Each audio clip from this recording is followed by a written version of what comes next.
Testing, testing. Am I sounding okay? I'm on solo. On solo, you hear? Like our Shaggy Man. Like I can also do that, man. Like I'm just testing the vocals. Like I just want to make sure that I can be heard. Let's check that real quick before I get into it. Like how am I sounding? Am I sounding like an OG? Like how do I sound, man? Like a real man. Like how do I sound, man? It sounds like I sound fine. So here we are again. It's always such a pleasure. Remember when you tried to kill me twice? Portal 2. Good song. Glad you are gone. But I got the next garbage, or probably garbage comic, because the past, what, 3 have been? Or 2? I don't remember. But today we have Silent Hill, Paint It Black. I don't know what I'm looking at here, but I guess that's a monster. This dude looks edgy as frick. And it's by the same people. So which means it's probably gonna be garbage because these writers can't write for the life of them, I have to say. Alright. This came out 2005. I was 4 years old. Oh, those are some boobies. Oopie doopie. Let's just do that real quick. Hold on. That's not good. Well, anyway, basically, spooky season. I just want to do these because, well, we had the Silent Hill live stream that came out, and just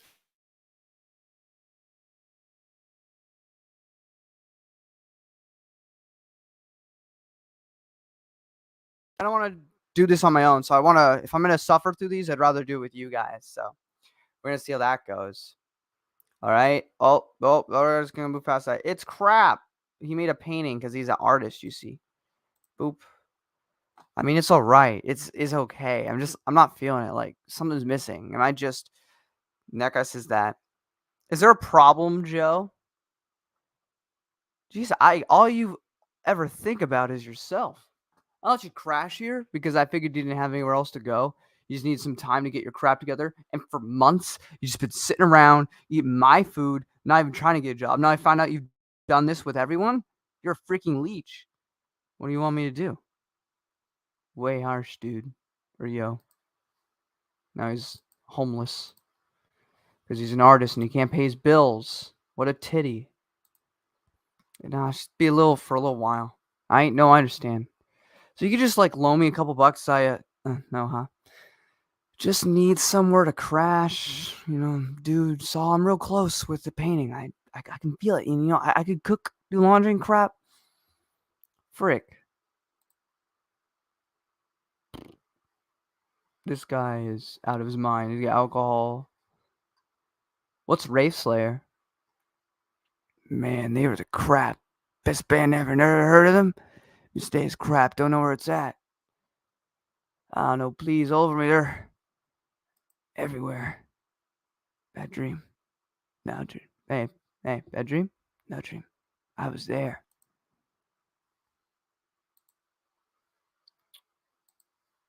Shadows are alive in Silent Hill. No one lives there anymore, but there's still power and the supermarkets are stocked with food. It's all just cheese and a big mouse trap. Me and my buddy Phil were the mice. He let them eat them so I could get out. Whatever you do, don't go there. And what does he do? He goes there. You had me at food. Damn. At least this one's understandable so far. As for the last one, it was so. The past 3 comics have been utterly confusing and knowing whatever the hell is going on. So at the very least, I understand what's going on. This place is awesome. What? Oh, there's little monster boys. Boy, this is it. Everything I've been looking for. This is his inspiration. The dead doggy. Woo, so freaking cool. Now, for those of you keeping track, we are entering week 2 of Ike TV, the award-winning reality TV show, which our hero finds happiness, artistic fulfillment, and unlimited cable and junk food. right here in this big old bag town of. Oh, that's a big boy monster. Yo. And then he just walks away. Okay, I guess. That's right, you bad boys. See all the latest, greatest, and naughtiest pay-per-view events here on. Oh, he's gonna watch some pee-pee porn. What the fudge was what? Hey, what's up? My brush? Cool. They want him to draw more. He's ready to help with the drawing. Okay, a little left. Now good. Okay, don't move. Shh, must have passed out. Tourist dudes. No, you got it all wrong. They're just different. They're seriously PMSing. The fudge. So, oh, hello. Hello. Hi. So I was finishing the page. So this is the next one. It's a single issue. This is Paint It Black, just a one-issue comic.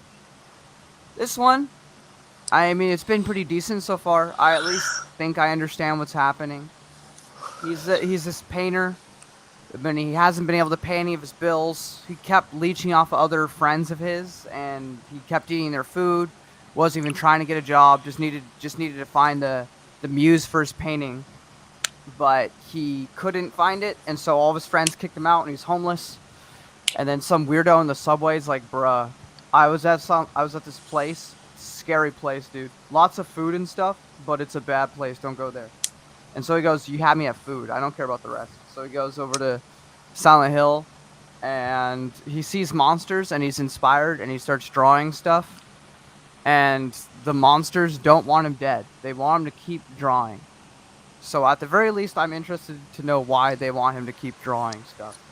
Yeah. But so far, this is the least bad one, but it's still not great. But I at least comprehend everything, which has been significantly better than previous issues, where it got to the point sometimes where I couldn't even understand what was happening, and so I just kept going with it. Yeah. But that you're all caught up now on what you've missed. All right. That's about it. Yeah, I don't know why I decided to read all these online. I'm just like, I don't want to suffer through them on my own, so I thought I'd just share it with everybody else. But yeah. Yeah, you could be reading actual good stuff like Yeah. KW Jeter's other books. Maybe he writes good, but if hold on. Since nobody really cares about these comic books, we'll go off a little sidetrack. Okay. So, I don't like Denning in Star Wars, but you have seen me give him credit. Yes, for D&D. For D&D. Yes. Which a lot of other people that server won't even give him credit for anything. So yeah. That's fair. I'm sure he writes good elsewhere. I think he's a pretty damn good writer if he coined the term steampunk. Like, I just kind of think like if somebody coins a term, they're pretty creative. So I was like, and he's friends with Philip K. Dick, one of the greatest sci-fi authors of all time. True. And he got the permission from the estate to write sequel books, which like. I want you to read those before you read anything else. Because have you seen Blade Runner before? Yes, I've seen Blade Runner. Which cut of the movie? The final cut. The final cut. Okay. Well, I don't think you need to watch the theatrical cut, but the theatrical cut is the version he's basing those books off of. Fair enough. Yeah. But yeah, I mean, I think KW Jeter I think they got KW Jeter just to like say they got a big name. A big name, yeah. I don't know if it's necessarily his fault or something with Lucasfilm. It's just that when I hear about a trilogy about Boba Fett, I expect to learn about him. And in the trilogy, he is just the same character that he is in the movie, which is not much of a character. He's cool. He does a lot of cool things. He's Boba Fett from the movies. Yeah. But that's all he is. And you get nothing more. I agree with you. Yeah. But let's be fair. Yeah. Did any other author do any better than him in fleshing out Boba Fett? You won't like it, but I think that Karen Travis did a good job. It's the one time I actually cared about Boba Fett outside of just being a cool bounty hunter. Uh, Um, I mean, and the Tales from Jabba's Palace, where he, at the very least, he had like this moral code that they established in Tales from Jabba's Palace, which still made him more interesting than he was in the movies, because he's like, yeah, I'm not going to rape you. I'll yeah, kill people in cold blood, but I draw the line there. And yeah. Well, he talked about why the that's fair. rebellion's wrong and That's stuff, fair. That's because fair. they, yeah. But I would say 95% of people who wrote Boba Fett in the EU didn't expand his character at all. Because let's be fair, nobody cared about his character other than, oh, he's fucking cool. I know, but in a novel of a trilogy that's meant to be about him specifically, you would think he would have gone into that. Oh, I agree. Yeah. I'm just saying I Yeah. can't even hold that against him when other authors didn't do it either. That, and I didn't find any of the action. I mean, I usually That's don't true. anyway, but I found it really boring. I thought all the side characters were kind of lame. Like Dengar was one of my favorite parts of Tales from the Oh, Bounty I Hunter. agree. I am not going to say that book is good. I'm just saying. I'm just thinking that KW Jeter's probably way better outside of Star Wars than he is in it. Because like, yeah, I'm sure. I feel like he didn't even had it. To me, it came across like the guy writing it had no interest, and he only did it for a paycheck. Is what it felt like to me. Like, I have better things to do than this, so I'm just gonna shoot this out because Lucasfilm is rich, and I need to pay the bills, and I'm not writing anything like really good right now, so I'll write this to pass some time. Which, I mean, I'm completely conjecture. I don't know. It just didn't feel like I didn't feel any passion in those books. I agree, but I'm just gonna say, read those sequels to Blade Runner. The Blade Runner, and see what you think of those. Like, I imagine you dislike 2049 then. I actually like 2049 Oh, you a do? lot. Okay, yeah. I thought that one was okay. I didn't like it as much as Blade Runner. But it could have been a lot worse. Well, when you compare something to Blade Runner, yeah. But yeah. that's what I really liked it. I think it kept the spirit of Blade Runner like really alive. Plus the girl AI, I think she's really cute. So okay, yeah. Well, I'll just say this: we could have got like something really bad, and I think I'll have a hot take right here. If Ridley Scott directed Blade Runner 2049, it would have been bad. You think so? Absolutely. Let me tell you why. Same guy who directed Prometheus and Alien Covenant. Man, that's true. That's true. Man has not made a good movie since 2007. I mean, I've been nicer to Prometheus over the years, but I still have never enjoyed Alien Covenant. But I found some merits in Prometheus, but I can't find any merits in it. I think that's. I think for somebody who created a franchise, I think he completely lost sight of what it is at that point. Like, he just doesn't know what it is anymore. Was Blade Runner 2049 by Denis Villeneuve? Denis Villeneuve, yeah. Same guy who did Dune. Yeah, right, yeah. And he's really good at that. He also did Arrival, which I haven't seen, but I hear that was good. Sicario. I mean, I just think that movie was really good. Like, it's not as good as Blade Runner, but it's like, of course it's not going to be, but it's a really decent sequel. And as soon as I read, the sequel, because there's 3 of them, so I really want to see how that compares to 2049. But I'll just say this: like, I really believe we could have got a movie that was 10 times worse. Yeah, no, for sure. And I think Ridley Scott, if he directed it, it would have been 10 times worse because, like, I'm sorry, like, that man has lost the plot. Like, he believes his own hype, and he believes his own ego. It's like that's why somebody like George Miller is like one of my favorite directors. Like, he doesn't believe his own ego. He just makes projects that he wants to make. Yeah. And he's like, I'm gonna make another Mad Max movie, and if it takes me 15 years, I'm gonna fucking do it. Oh, he didn't create the franchise? Yeah, there you go. Yeah. I don't know. Are you talking about Alien, or are you talking about fucking... I think he's talking about Alien. Are you talking about Blade Runner? Because I know he didn't create Blade Runner. He fucking adapted Philip K. Dick. Yeah, Philip K. Dick's Do Androids Dream of Electric Sheep. Yes. Have you read that novel, Alex? No, I've not. I know a lot about it because I've seen a lot of cyberpunk retrospectives on YouTube. Or there's one big one that's like 3 hours long that goes into history of the cyberpunk genre, and obviously Blade Runner is going to be a big part of that. So it talked about Philip K. Dick's book and everything, and how Also, that inspired Blade Runner. Yeah. me and Marcel have talked about this before. William Gibson, who's like credited as the father of cyberpunk, is full of shit. He did not invent cyberpunk. Where did it start? I would say Philip K. Dick did. With the... Yeah, with that. Yeah. That came out in the 60s, right? I'm pretty sure. I think, if I remember correctly. William Gibson's novels came out in the 80s.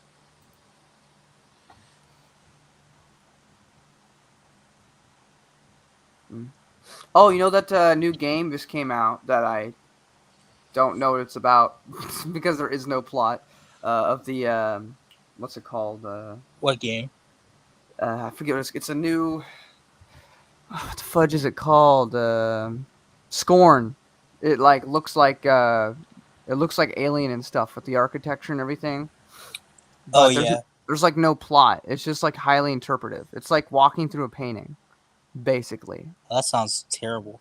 Well, I mean, there's like shooting and stuff. There's fighting, even though I hear the fighting is terrible. But it is 8 hours of doing things and not really knowing why you're doing any of it. But I mean, it's atmospheric and it looks cool because it looks like the Alien ship, where it's like all like organic, but also technology.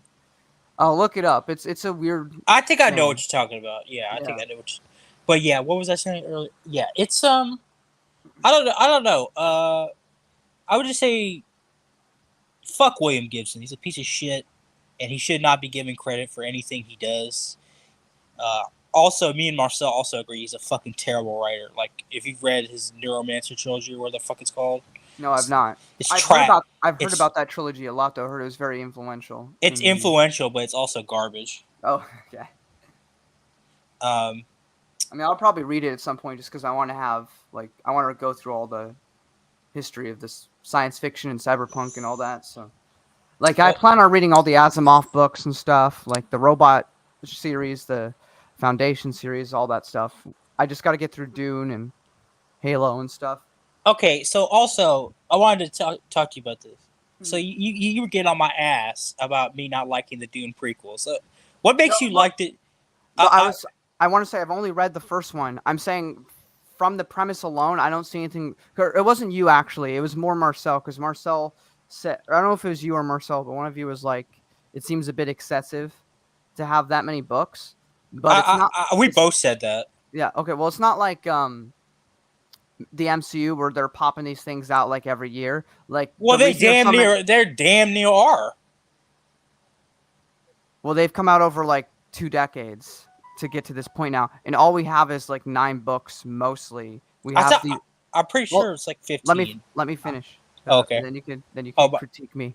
But we have the Butlerian Jihad trilogy about the machine war, which is crucial to the setting because it sets up literally how everything in the original Dune book is, why they don't use guns anymore, why they don't do any of that, because the machines that rose up against the humans and they had to defeat them, and because of that, there are now no machines like that anymore. There's only there's helicopters and stuff, and they have shields, but they don't have AI anymore because of that event, because Frank Herbert that was already a trope in sci-fi, so he wanted to just skip past that. That was his backstory, and his stories after that. So you got to see the events that made the entire setting the way it is. But there's one big problem with that.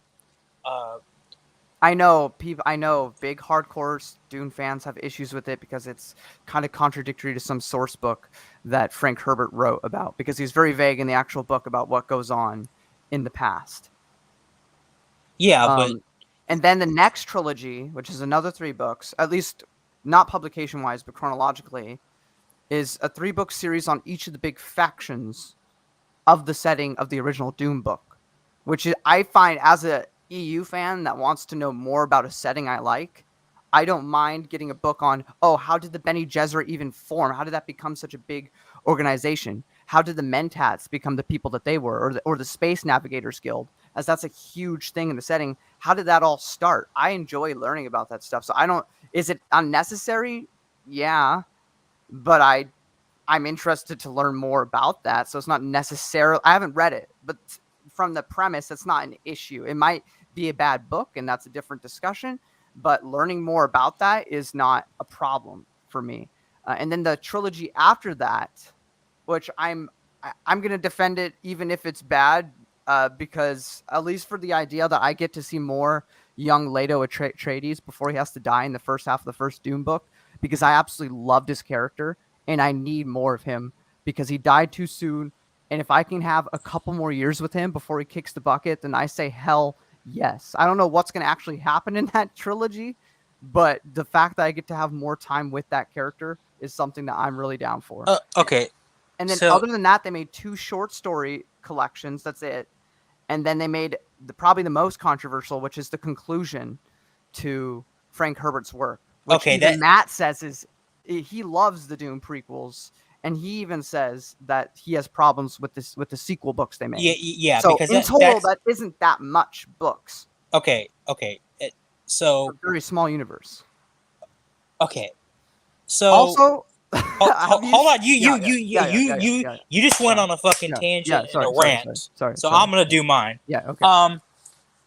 Okay. So the whole premise I said was I don't think there's enough notes. No, Noah. I do not think there's enough notes to create these much novels. And you said yes, there are. Well, there might be, and you might be right on that. There's but why? But why weren't these in the original books then? Why weren't they? Because that wasn't the story he was trying to write. Or they weren't good enough. Okay. I'm not saying that the books are 100% Frank's vision. They're not. He had bullet points for stories he might work on, but would you accept this if it was done to Tolkien's work? By his son, yeah. No, you wouldn't. I don't believe that. I don't believe anyone would say, yeah, Christopher Tolkien. Children of Horn is not even Tolkien's work. He had bullet points. And then Christopher wrote, because the Children of Horn is a story in the Silmarillion, but it's a really short version. And you get a much more personal look into that conflict in the Children of Horn novel, which was written by Christopher Tolkien. And most Tolkien fans accept that book, even though it's not written by Tolkien. I forgot about that. Yeah, you're right. I forgot about that. So you're correct on that. But here's the thing. But I'm an EU fan, so I don't mind. Oh, but everything. That's my problem.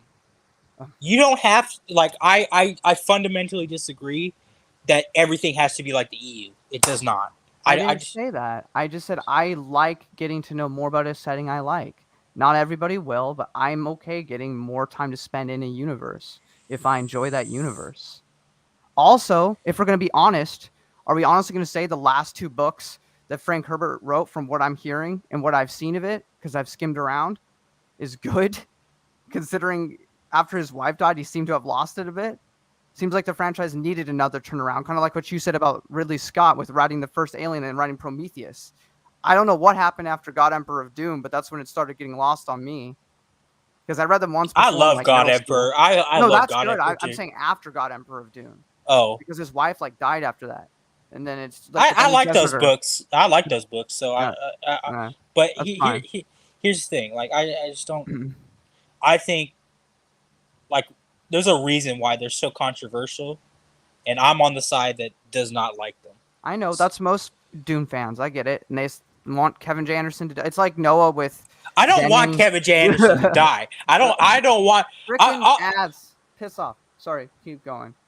I'll just say. I mean, you're right. A lot of Dune fans do want him to die. I mean, like they make Noah look like a fucking saint. The way he compares Denning.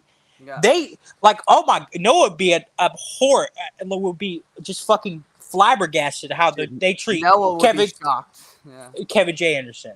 But here's the thing. I kind of understand it. I don't agree with some of the shit they say, but I kind of understand it because guess what?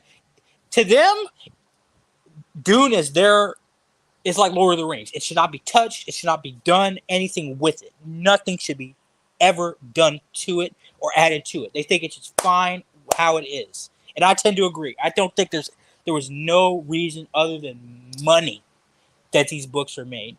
I don't see a lot. I see a lot of passion in the first book, The Butler and Jihad. I see so much passion. I don't think it was done just for money. I mean, freaking Erasmus, who's the main like robot guy in that prequel series, is absolutely fascinating. I love him. He's like a mix of Thrawn and Nominor, and I love every second that he's in it. And I love that we get to see a Harkonnen be a good guy. Like that's a twist, and I love that because the Harkonnens are just like kind of the bad guys for most of Frank's work. And so here we get, they weren't always jerks. There was a time where they were decent folk because humans are more nuanced than just, their family line is jerks. So, yeah, I mean, I read the first 2 books. It's like I was done. I was like, I'm not reading any more of this. It's like I just don't like it. That's fair. It's like, you know what? It's like I really don't feel like this is a good addition to the universe at this point. Like, I really do not. Well, that's fine. Yeah, it's just like, just leave it alone. Kevin J. Anderson and Brian Herbert, man, if you can hear me, just leave it the fuck alone. Especially with those sequels. Like, come on, bro. Like, what the fuck were you smoking to think you could do a sequel? That's indefensible. I mean, I haven't read the sequels, so I give no opinion. I know that Matt's very positive about the Dune universe outside of Frank, and he's still really negative about the Dune sequels, or mostly for the fact that they bring back one of the robot characters from the prequels into there as like the looming threat that the God Emperor was preparing for. Yeah, I know. I agree with that. That's fucking dumb. Yeah. Yeah, I mean. But that being said, I think I'm more of Matt's side with the prequels being fine. But I mean, I can see it being a scenario like with people not liking the Star Wars prequels, and I get that. But I guess I'm just more lenient on that stuff. I mean, it's officially licensed. The family's okay with it because it's Frank Herbert's son, but I get that it's not Frank Herbert who's giving the okay. So that's where the more of an issue comes. I mean, I don't know if Frank Herbert said these were fine, as like these aren't my works, but I accept them, would you be okay with them, or would you still be pissed at them? Oh, if he said it's okay, then yeah. But he has not. Okay, but so you would still dislike them though, even if Frank said that. Yeah, this has my blessing, because you don't think they're written well.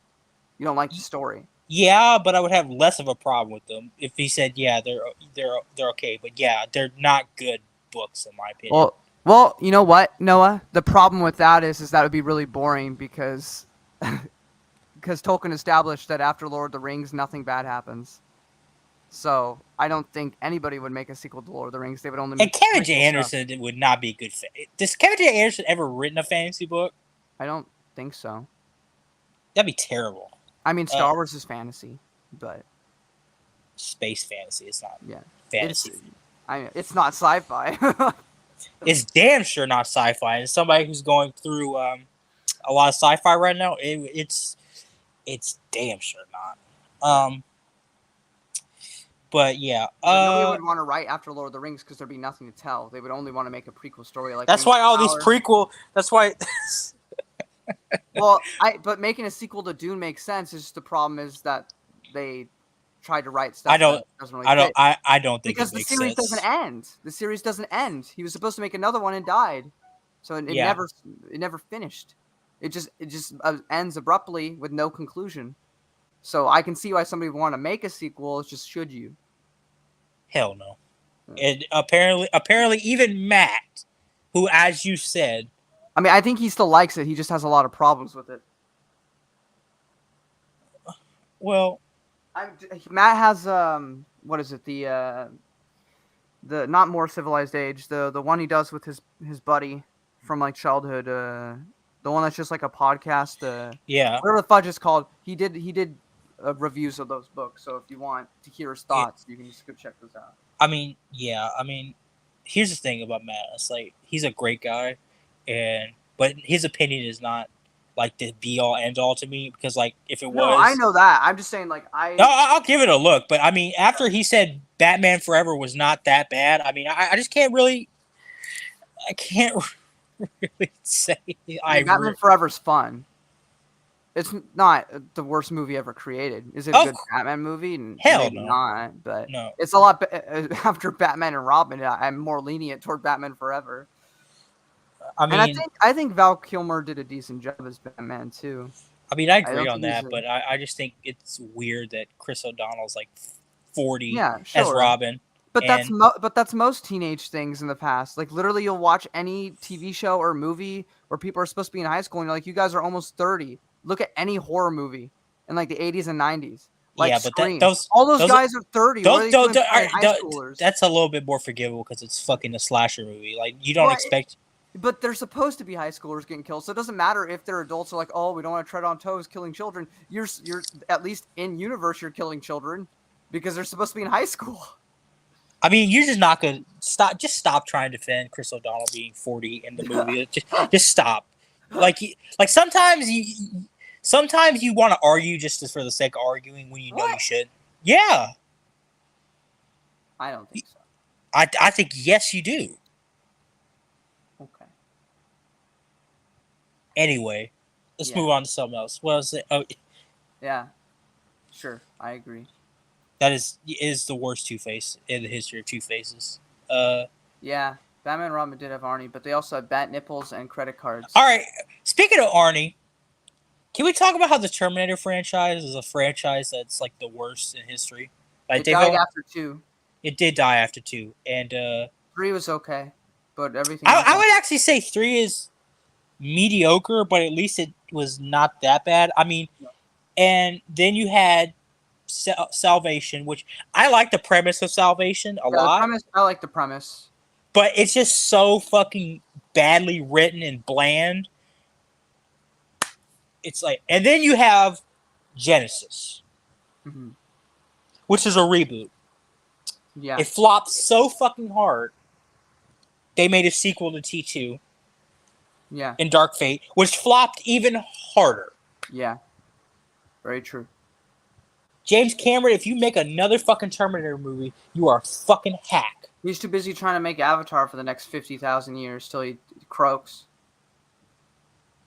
Yes, but I turned 8 when the first one came out. No one cares, and no one asked for a sequel. Okay, can anybody in the chat even name the main character of Avatar? I can't. No, I don't know. The video game was cool. That's it. I don't know the name, and it's just Pocahontas with blue people. Yeah. What was I saying? Oh yeah, I'm gonna start reading. Have you ever heard this author called Stanislav Lem, Alex? No, I have not. He's like the Frank Herbert of Eastern Europe. Hmm. Have you ever seen the movie Solaris? The one with George Clooney in it? No, I haven't. Okay, good, because that movie's terrible. I was just asking. He's like a really influential sci-fi writer in like Europe, mostly Eastern Europe. He's Polish. Yeah. Like I'm gonna start reading him after I finish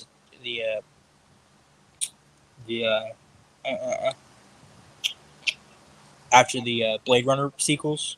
But yeah, you should give it a read, man, because like I will. There's just a lot of things to read. I'll get to it eventually, as long as I don't die too young. But I'll get to it. Right now, I am trying to finish since we're on the topic, I'm trying to. I finished Courtship. I'm gonna read The Machine Crusade and Battle of Corrin, which are the 2 last books in the Machine War Dune prequel books. And then I'm gonna go back and read Tatooine's Ghost, the Thrawn trilogy, and Dark Empire. And then I'm gonna take another break and either read a Halo book or read some more Dune. I haven't decided yet. You should read more Dune. I'm sorry. Just it's not the Dune you like though, because I'm still more like I've never cared about Halo. Like even the bad Dune books I would read over a Halo book. Like even if they're good, like I like Halo, so I don't. I was like, this is Mass Effect is better. Have you seen the cutscenes for Halo 2? It's perfection. With freaking all the dialogue is S tier, just absolutely glorious. S tier, like S tier in a cheesy way, or S tier in like an actual good way? I think the writing in Halo 2 is really good. That's why Halo 2 is my favorite. People say Halo 3 because it's the most fun, but Halo 3 is really simple. And I don't know what happened. I guess because it was kind of rushed, but like you go from like this high quality writing in Halo 2, like such a step up from Halo 1, which I mean, to be fair, Halo 1 wasn't really trying to have this deep plot. It was you need to stop this Halo, like a lot of games back then. And Halo 2 comes and it comes out swinging with giving you the Covenant side. Literally a work of art where you start with Master Chief getting celebrated for the events of Halo 1, where the main guys that you were beating up for the whole game in the first game, you get to see one of them from their perspective, and they're being tortured for their failure from the first game. Yeah. And that juxtaposition is just, I loved it. And then everything that the Covenant says in that opening to Halo 2, I don't know. You got to see some Halo 2 cutscenes because those are glorious. Have you ever seen Killzone's cutscenes? No, I've not. I've never even played Killzone. Bro. Yes, I know. I'm going to for sure. Also today, once I'm done working out, after I'm done with this live stream, I'm going to also be uploading my Jedi Prince reviews, which is a two-parter in one video, which first includes the official novels and, of course, our wonderful German Nazi, Noah, where I talk about his fan fictions. So you want to know something funny? There was a story that popped up under my feed one time, about this old grandma who was trying to take down the German government in the name of the Kaiser. And I thought, is Noah involved in this? This sounds like something Noah would be involved in. Oh yeah, totally. Outside of trying to escape the woman in his house. I mean, Noah would definitely bring down the German government for Der Kaiser. Yeah. But I will say, if you want to try to get it, I know you don't care, but if you ever do read a Halo book, I suggest the Forerunner trilogy by Greg Bear, because that's like Dune level dense. It is insane. Like, it doesn't even feel like Halo with how deep and dense it is. It's crazy. And that was the same person that wrote Rogue Planet, which was garbage. So I was really surprised with how much I enjoyed. That's what I'm saying. That's what I'm saying. That's why you gotta read KWG's other shit, because he probably is just garbage in Star Wars and actually good everywhere else. Yeah, people should only write in Star Wars if they're fans of it. I feel like Jeter's not a fan of Star Wars, but they're like, "Hey, can you please make a book or make a trilogy because you're really famous, and that's really good for us." He's like, "Man, I'm not making any good books right now, and I need a paycheck because I gotta feed myself. So, I guess I'll make this trilogy for you." And it feels like the same thing with Greg Bear, because Greg Bear's like a pretty big sci-fi author too. Wasn't there a lot of that in the EU though? I swear there was like 5 or 6 different authors who felt like that though. Yeah, no, for sure. Because at least with like, all the criticisms I have of Zahn and even Denning and like Karen Traviss especially, like you might have problems with her books and her opinions being shoved down your throat, but at the very least, you knew with absolute certainty that she was passionate about those fictional Mandalorians. Like, she cared about those books, which is something you can't say about every EU author. And Denning, for all of his quirks, he definitely likes the universe. He's definitely a fan. Yeah. You can see that with the stuff he pulls in from Western Games and stuff, which are positives that he does. Yeah, for sure. But who in your opinion is the worst? Like, doesn't give a fuck, phoning it in author in the EU? Are you gonna say Jeter or somebody else come to mind? I wouldn't even think it would be Jeter, but right now that's what comes to mind because he's most recent. But I wouldn't say him. I'm trying to think, because a lot of the books are by the same authors. So yeah, probably Karen Miller. Well, see, the thing is, does she care? She might, but she doesn't write quality fan fiction like Noah does. Quality fan fiction. She writes, well, because when she wrote her Clone Wars books, they feel like the fan fiction that you don't count. Like, when you read it online, you're like, oh, and then I don't know, Darth Vader got it on with Palpatine. You're like, like that's not something you want to read about. It's not canon. You can't even consider it canon. It's just something that some perverted freak wrote in his bedroom, just to get off on, and you don't care about it. And this one, you got, like, I get it. Anakin, he loves his wife. He loves Padme. I understand that. But he doesn't need to be trying to bang her in the next room when his friends are in the literal, like, dining room. Like, he's really trying to get in her pants when his friends are there. I'm sorry. like any mention of like sexual shit in Star Wars is like really just like ugh, it makes me cringe.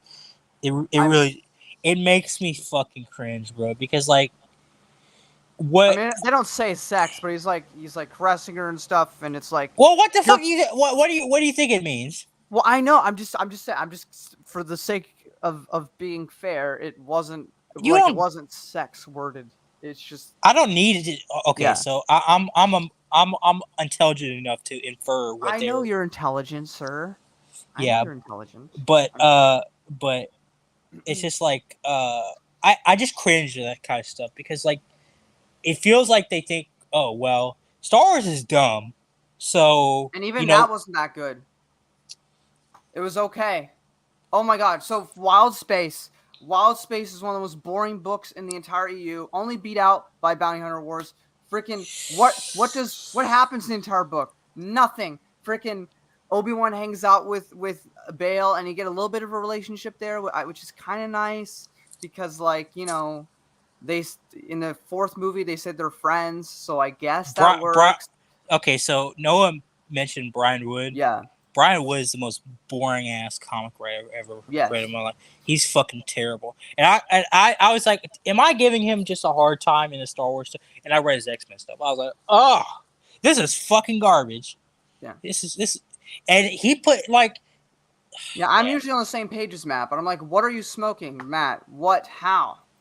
Wild Space is only decent if we're comparing. I forgot he said Wild Space is good. What the fuck? Yeah, it's only good in comparison to the two books that came after by Karen Miller, which is Stealth and Siege, which are just garbage. Siege? No, Alex, you can't call it Gambit. Siege and Gambit. Yeah. That's the official title. Who started that? Was that Matt? That was Matt, because he always fudges his words. Did you see that he called Splinter of the Mind's Eye Splinter in the Mind's Eye? Yes. Freaking... Do you think he's trolling at this point, or do you think he actually? I think it's a bit of both. I think sometimes he knows that people make jokes about him, so he just rolls with it, and other times he just does it by accident. Yeah, I mean, I've heard him point blank with Noah be like, "It's Verger, not Vergier. Where the fudge you saying?" And it's a he, or it's a she, not a he. And he'll go, "I don't care," and then keep going. So, I mean, Matt just—he's a boomer, bro. You're not gonna change his boomer ass ways. He's too old to have his mind changed. Yeah, I mean, he's almost in his 50s, bro. Like, you ain't gonna change his mind. I thought he was in his 50s. I thought he was like 50 now. Maybe. I don't know. He was 47 3 years ago, I thought. I don't know. But all I'll say is, like, CG... I mean, Karen Miller's just fucking terrible. I mean, Karen Miller's the worst Star Wars author of the EU. That is my opinion, and I'm going to hold to it. She's the worst author in the EU. Who's the second worst author? Let me think about it. I don't want to be a jerk, so I don't want to say no. I don't want to say KW. But be honest, man. He's gonna be in the top 5 for me for sure. He just might be lower than number 1. I'm not gonna accept Denning's the worst. I think he's decent. I don't think he's the best or good. We know your opinion on Denning. Yeah. I'm not Quillen Voss though, who adores him. His favorite author somehow, but it's also Matt's favorite author. But I think that's just because he's talked to him a bunch, so he's like, ooh, an author talked. You need to send Quinlan them D&D books then if he's his favorite author. Yeah, I should. Yeah. But send him some books since he sent me most of my physical copies.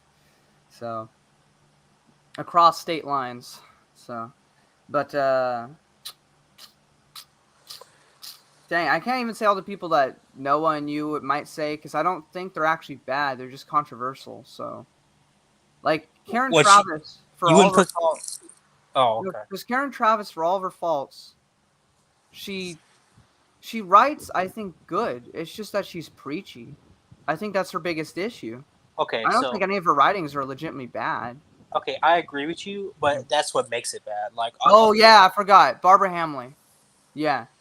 Yeah, okay, so... I will say I like Children of the Jedi, which is a hot take, I know. I hate Planet of Twilight. I'm on the same page with everyone on that one. Yeah. And then Kevin J. Anderson wrote Darksaber. I love Darksaber, so... Dala kills a whole bunch of freaking Imperials in Darksaber. I love freaking. That's awesome. That scene was awesome. I can't. I love it. Okay, so I'll just say this, like, about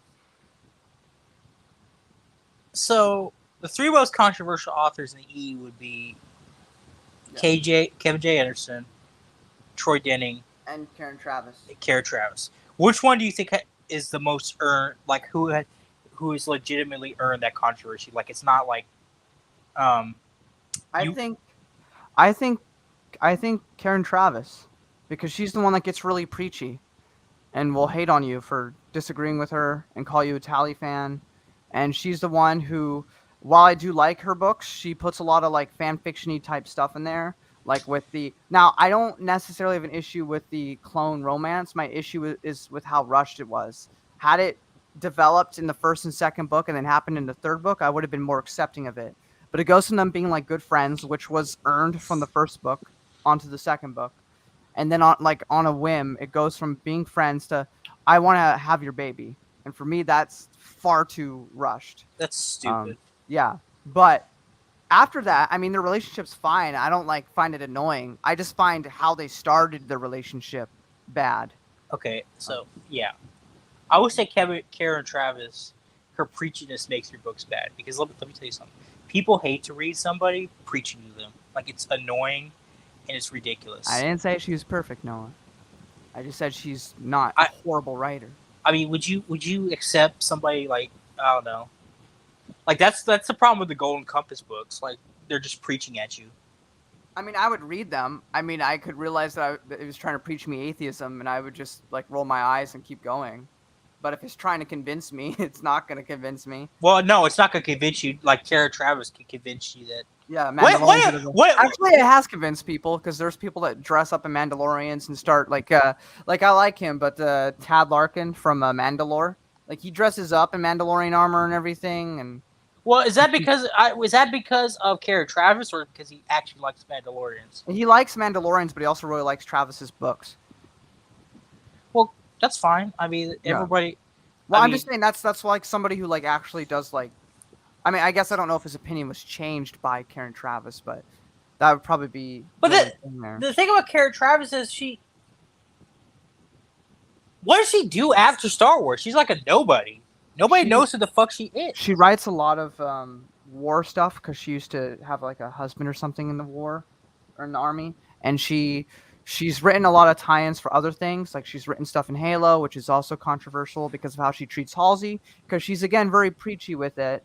I mean, I think she's right, but the problem is that people don't like that, because like Catherine Halsey is this character in Halo who basically, the lore of Halo is that there was a bunch of terrorists, insurrectionists, humans that were causing rebellion. So in this case, the rebellion, instead of in Star Wars, is actually bad. Or at least that's what you're meant to believe. And so, I mean, the government allows it. So the government said, yeah, go ahead and do this. But it was her idea that they kidnap a bunch of children, like 5 to 6 years old, and replace them with flash clones that are going to like die of internal organ failure, or like just natural diseases in the next year. So the parents will think their child is just dead and gone, whereas their actual children have been stolen and taken to government facilities to be indoctrinated and turned into basically Captain America with superpower, stuff. And they were raised up as that. So that is very controversial. It's a gray area for sure.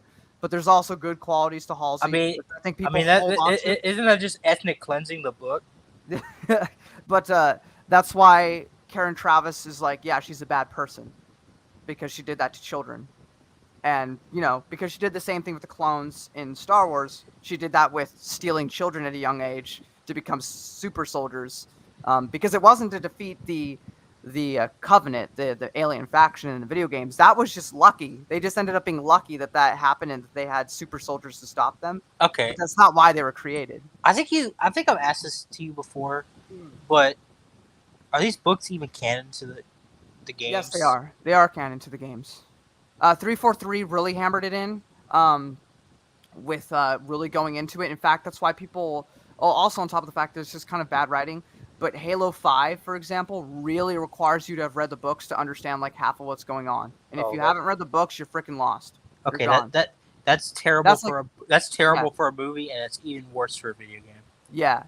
But they did go more hard into the EU. The Bungie, when the original creators, they had books. They were fine with the books, but it was always the same as like this Star Wars expanded universe where George's canon is the highest tier and the books are underneath.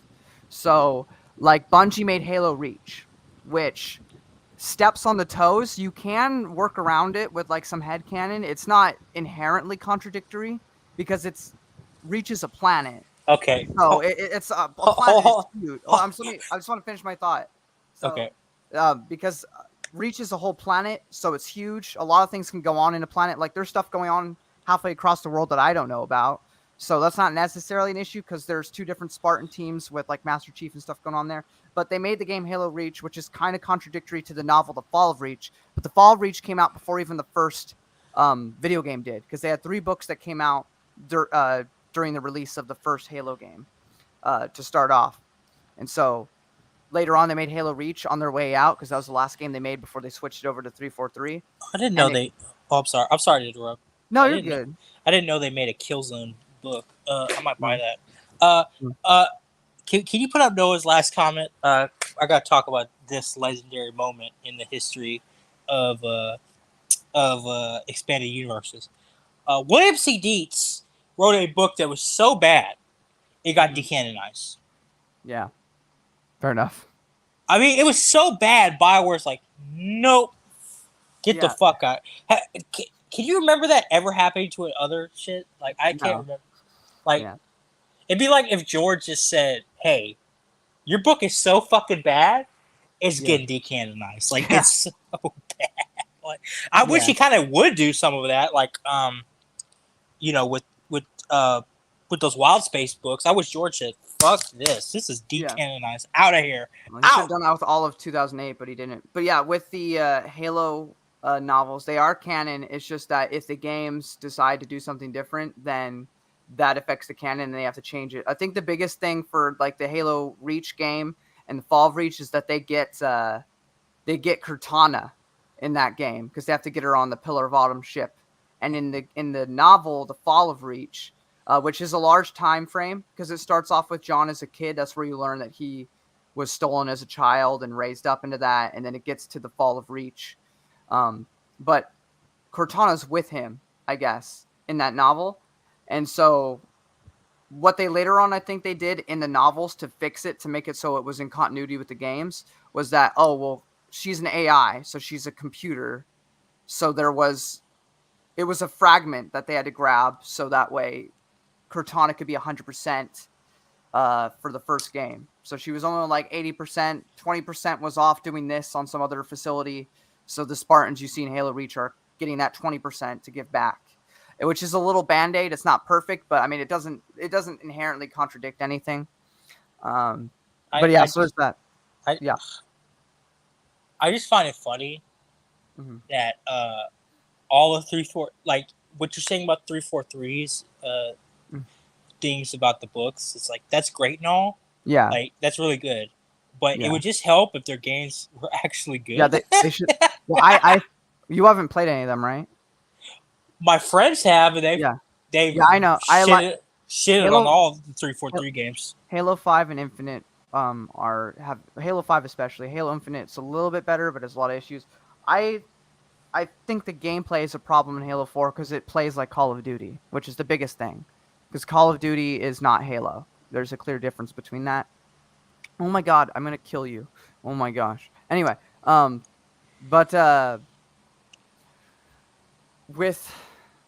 with Halo 4, I think the story is actually really good. It's just that the gameplay is the thing that hurts it because it doesn't feel like Halo. But I like what they did with it because AIs deteriorate in the Halo universe after 7 years. And at the end of Halo 3, Master Chief is frozen for like a year. And so she starts going crazy. And it works because it's the fourth. To me, it works because it's the fourth game in a franchise. So you have that relationship with Cortana if you've played through all those games. So now you can actually feel bad for her when she's like losing it. And that's like a side plot. And the main plot, which is also a little bit hard to understand if you haven't read the books, because you learn about the Forerunners, and they're this ancient race, and there's a lot of things said. We're like, huh? I mean, my friends told me 4 was the best of the 343 games. He said the gameplay was really not good, but he said the story was pretty good. Yeah. But he said everything 5 after was on. Yeah, 5's bad. 5 is terrible dog shit, and he said I hear 5 is decent if you've read every piece of expanded universe lore, but you shouldn't have to do that to enjoy a game. That'd be like saying Star Wars. You need to read Splinter of the Mind's Eye to understand it. That'd be bad. He said 5 is dog. I appreciate them trying to like encourage reading their books. Yeah, but like, not as a crutch like though. Yeah. He said Infinite is a little better, but it's still he actually said the gameplay is what took him out of it, and he said what it was. It's like the story was mediocre and everything. He said 343 should really not be developing Halo anymore, but I mean, it was another personal story, which I don't think you can land that same bullet twice. It works in 4 because you had 3 games about epic galaxy spanning, saving the universe, and now you have a bit more. I mean, they're still trying to stop something, but it's like, this is more about Master Chief, right? It's a little bit, and that works for like a one-time thing. But then also, you gotta go back to Big and Bad, which they went back. Also, I think Halo has lost its way because like. Used to be in the 2000s, like everybody knew who Master Chief was. Mm-hmm. They still know who Master Chief is, but it's declined in the cultural zeitgeist to a point where like Infinite was supposed to bring it back, and it has not. No, it has not. And that Halo show has actually brought it back even further. Like that's like I think Microsoft has shot its golden goose in the face. Like I do believe that. Like. They're just not good at franchise management at this point. I did an entire live stream about the Halo show, which is absolutely garbage. It makes Halo 5 look like it's a good game.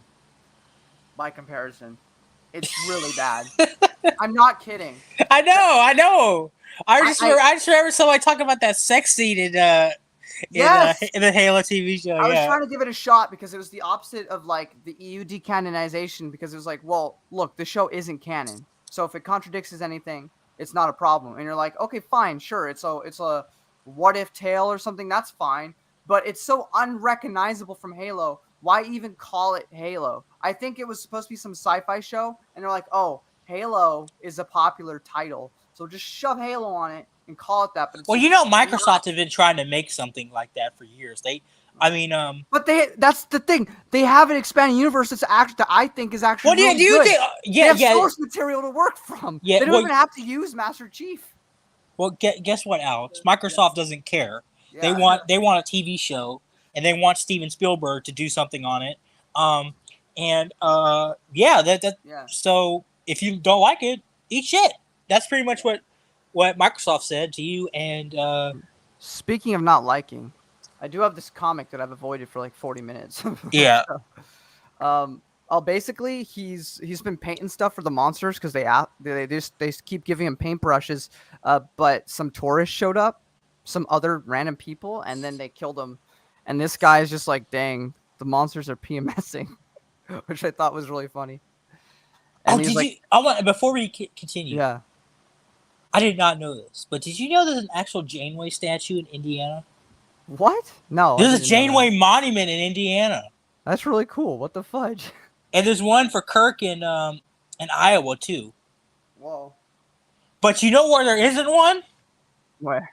In New Orleans for Cisco. We got to make that happen. Yeah, really. There's no fucking monument in New Orleans for Cisco. What the fuck? Yeah, well, until they, take down the statue, because I was trying to make a joke, but I'm gonna drop it. Well, what the fuck? That doesn't even make sense. Yeah, no, I know. Civil rights activist Cisco gets his monument taken down. I mean, I wouldn't doubt it could happen. I mean, but they end up thinking it's like something from history, and it's not. Yeah, but City of New Orleans, Put Sisko's up my favorite captain. So. Put up Starfleet Captain Benjamin Sisko. Put up a monument. It's Sisko. It's Picard. It's Kirk. Nah, hold on. Archer, This Janeway. Man, you put Janeway too low, bro. Look, I want to say I don't dislike Janeway. I just don't like her the most. Well, I don't like her the most. Mine is Sisko, Janeway, Picard, Kirk, and Archer. Do you think Archer's the worst out of all? Not the worst, but just like I don't enjoy. I like Enterprise a lot, but I don't enjoy it as like much as I do the other four. So it's like just because I didn't put him on the same level as that bitch from Discovery. That's fair. I haven't counted Discovery or Picard or any of those shows coming out anyway, so. I think actually I might put Picard lower because of Picard. I might actually put him lower because of it. Well, I'm not counting it, so it doesn't affect my opinion of him. Well, it was Patrick Stewart's idea, so I might have to put it a little lower. Oh, that's fair. I'm going to count the Litverse when I get to it as the true continuation of the Star Trek universe. The Litverse is how you should do a universe. Like, in my opinion, I really appreciate that the fact that like they didn't just say fuck it, it's ending here with no resolution. They said fuck it, we'll and they actually concluded it. Yeah. Freaking A. Yeah. All right, so they're like, "Oh, you want me to paint?" He's like, "Don't make me do this. I don't wanna. I don't know. This is some monster, I guess. I don't want to die." All right, you heard him here. He doesn't want to die. What the fudge? Here we go. Okay. What the frick? Gallery guide, record sales for Ike, the Dark Prince of the art world. Ike Isaacs, the dark side of genius. Isaac's unpurified genius.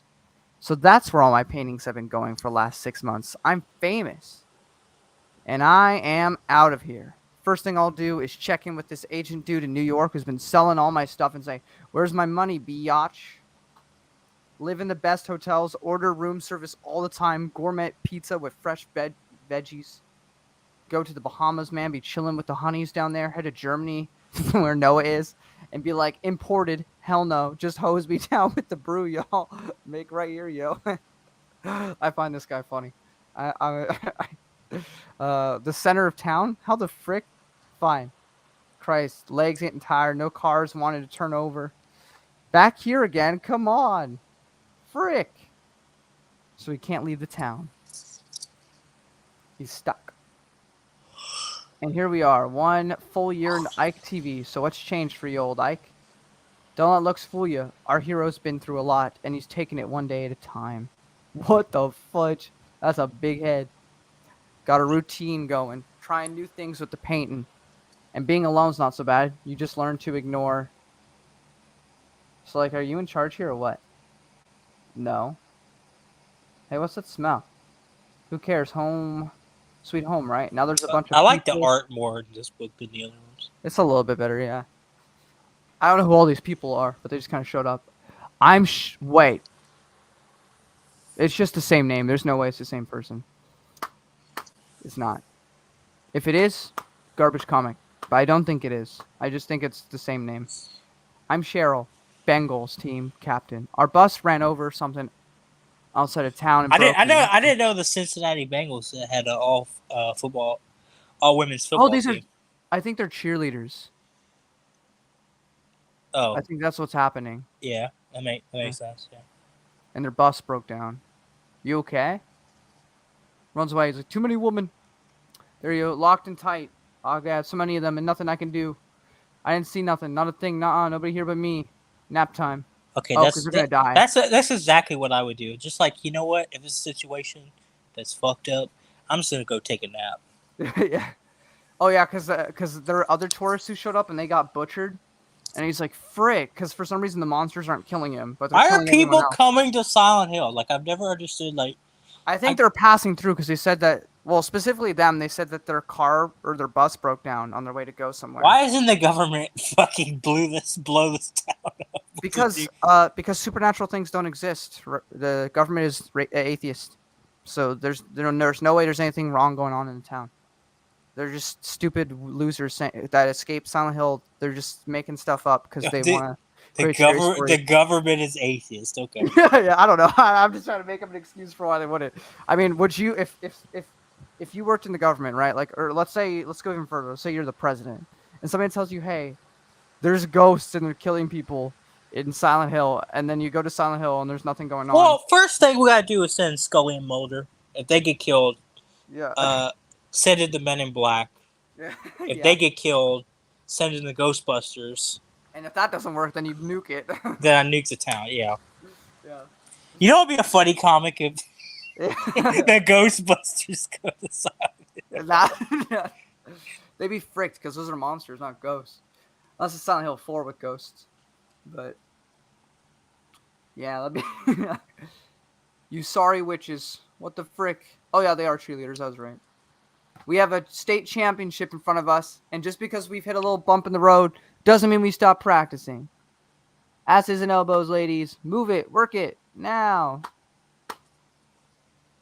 Yeah, I want to go cry to your mamas? Go ahead. They can't hear you. No one can. What are these monsters? Think it's gonna kill you or something? Crap. No more screaming. Not painting this. No way. No. What the hell? Why didn't they take you?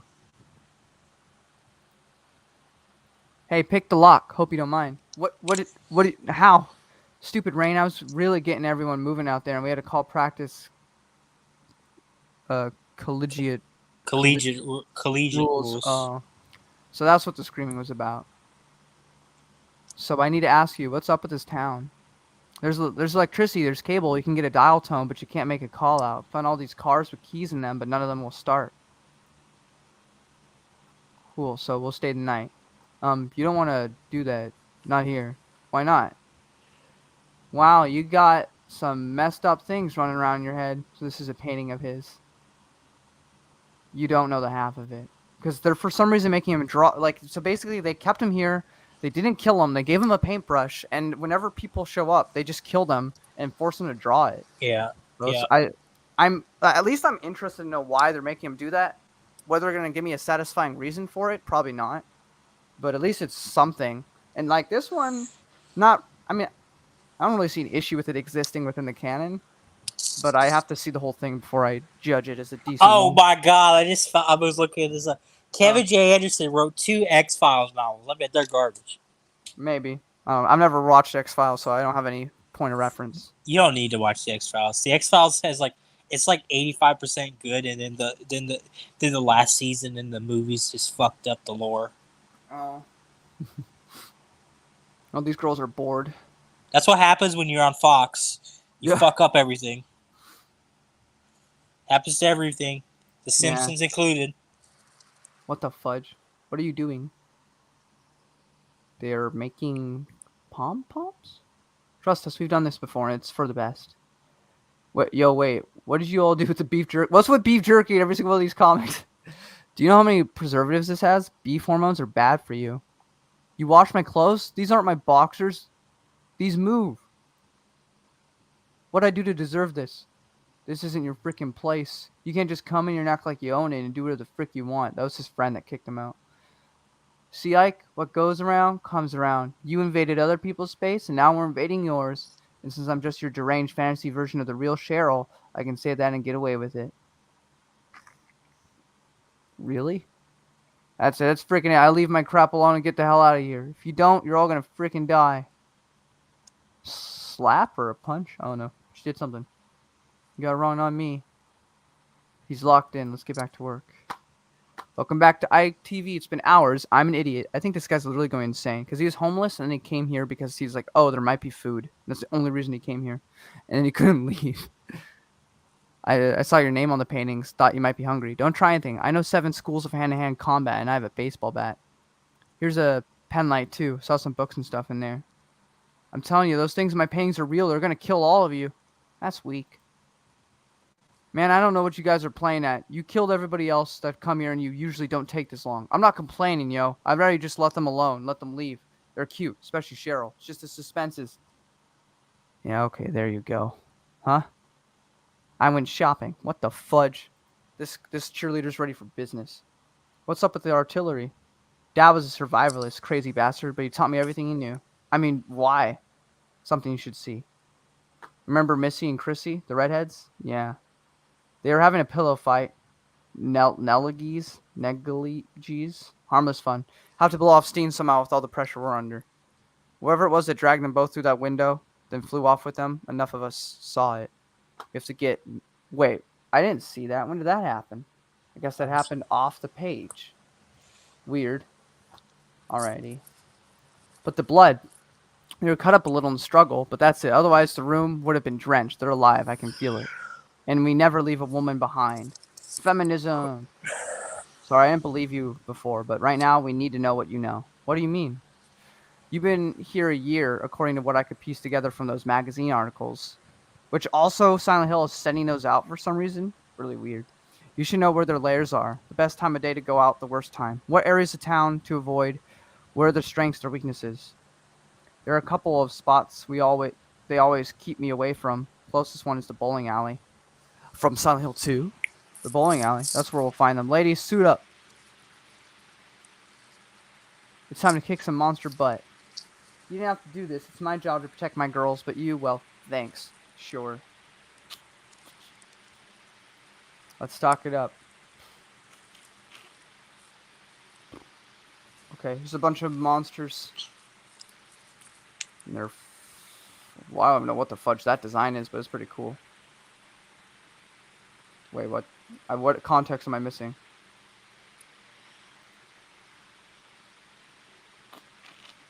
Load up, ladies. I just don't think Silent Hill should be a comic book. I think that's the biggest issue here. Maybe a novel. Why would you make a comic book about Silent Hill? Money? Yeah, that's it.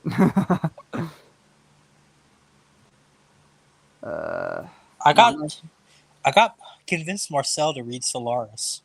So, all the gruesome stuff, what was being done to those people, you painted all of that from life, didn't you? Yeah, I just didn't want it to be real.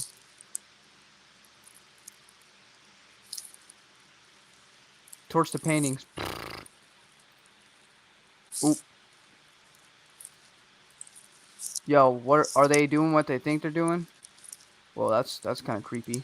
Fudge. Oop. Those look like Terminators. Yeah, they look weird. They look like T-1000. They kind of look like the guy from The Force Unleashed. Oh, yeah.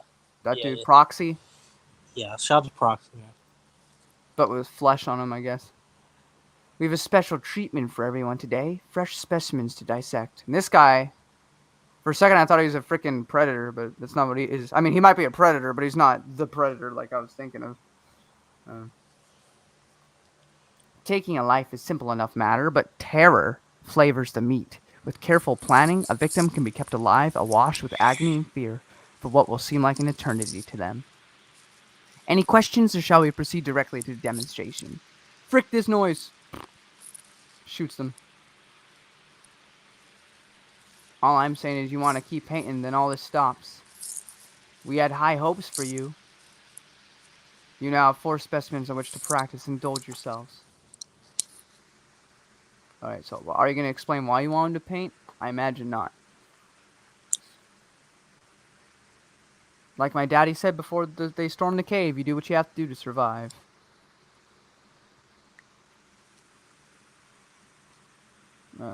Wait, what the wait, hold on. So they get in a car, we made it, we're out of here, and we're still in time for the competition. You okay? Thinking about Ike, because Ike was left behind? Wait, don't worry, see, yeah. Before you know it, there'll be so much going on you won't even remember his name. What? They got scary teeth next to the main, I guess their cheerleading coach. Or are they monsters or something? Because this is where it ends. And I am left confused yet again as to what actually happened here. Well, that's it for Paint It Black. I'll say that it was better than the previous issues, but still ended on a whimper because I still lost track of what happened near the end. Yep. But it's better than the other ones. So I actually thought the protagonist was pretty okay. I Yeah. like the whole artist aspect. I wish they would have explained to me why they wanted him to paint stuff because it didn't really dive into that. But I mean, it's something different. It still seems to be just random monsters, so it's not going off of Silent Hill 2 where it's his own demons. I gotta ask you a question. Mm-hmm. How how how crazy would it be if Kevin J. Anderson wrote a Silent Hill comic? That'd be really funny, actually. I'd read it though, just to see what it was like. I think it'd be batshit. I don't think he'd understand anything because Yeah. he doesn't deal with horror at all. I don't think. No, he's definitely a lighthearted kind of dude. Seems to be more family friendly usually, except Yeah. for so you read the first Dune Yes. prequel, then? Yeah. That's definitely I not. thought that was freaking crazy.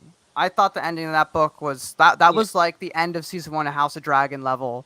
You have just started some stuff. Like I thought that was Yeah. a perfect way to start uh, a jihad. Definitely. Definitely. Yeah. But I think Dune just like it has to be like that because like. Yeah, because it's just. Yeah. So I thought that was definitely in tone of the universe, at least. I do think it's a tone. I just don't think it's good. Good. Well, here's the thing I've noticed. I'll just say this last piece, and no, you don't like it. That's fine. But like, so even though the Star Wars prequels are flawed, I don't know why people seem to like think that I'm like saying it's better than the originals because I don't think that.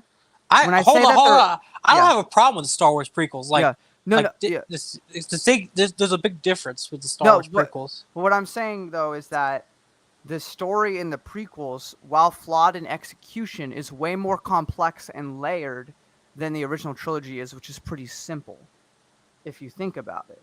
Yeah. And so with the original Dune novels by Frank Herbert, which are better in every way than the Star Wars prequels, but they're more like the Star Wars prequels in the sense of being more in-depth and complex with the story it's telling. Whereas what I noticed with this, or at least with the first book in the Machine War trilogy, is that it's a lot more like the original trilogy of Star Wars, where it's a lot more simple. Robots bad, humans good. And it's a battle to stop them so the humans could be free. Which is interesting that it's like kind of the reverse of how the Star Wars stuff went. Yeah. But I guess that's also why I don't mind, because like how political or like treachery can you do with a bunch of robots that want to hurt most of humanity? Well, there's not a lot of gray area in between there. Yeah, but here's the thing. Like, as you minus said, Erasmus, who's the most. Well, as you said earlier, there's a lot of people believe the depictions of the robots are contradiction because the robots are not the evil. It's the people controlling the robots that are the evil, and not. I think there's a lot of the problem with what but that comes from a source book, not from the actual novels. Yeah, but still, Frank Herbert wrote it though. Sure, but that I don't know I get that, but I mean it still is technically because we're like android things where human, but still humans.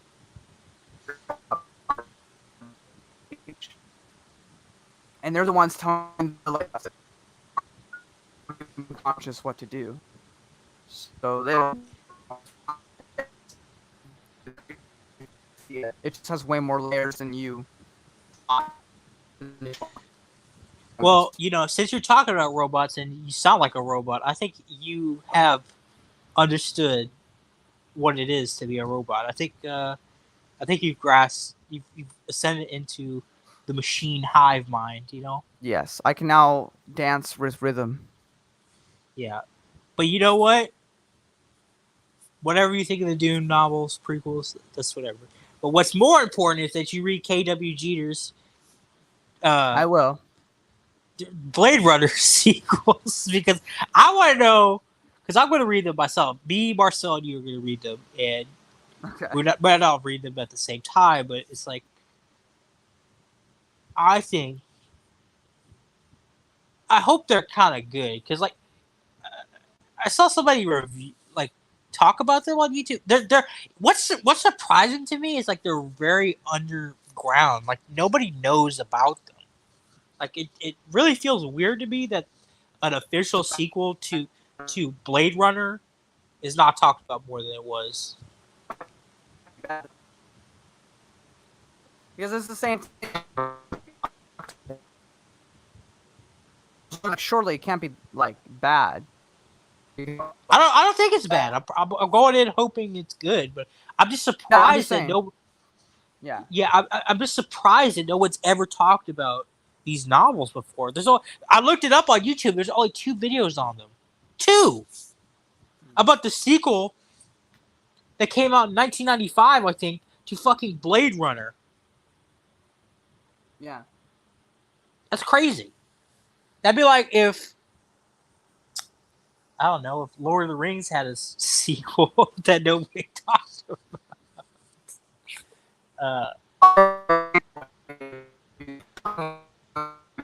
A good time, and then the book would end because nothing can happen bad in the fourth age.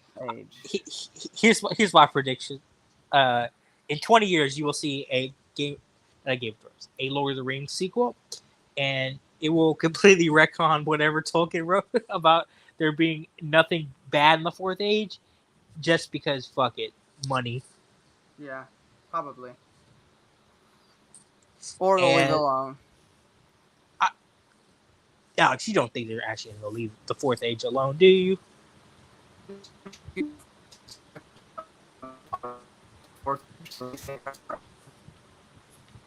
Like the first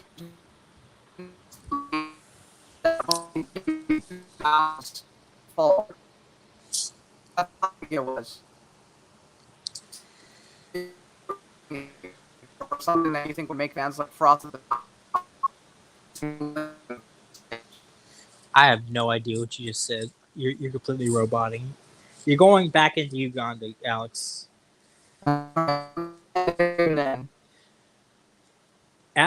Alex thought he was going to Wakanda, but he's actually in Uganda instead, so he has no internet. So I think that's a good place for us to end it, ladies and gentlemen. Go read Philip K. Dick or K.W. Jeter's Blade Runner sequel trilogy. It's called Blade Runner 2: The Edge of Human. And go read Stanislav Lem's any of his books. They're really good.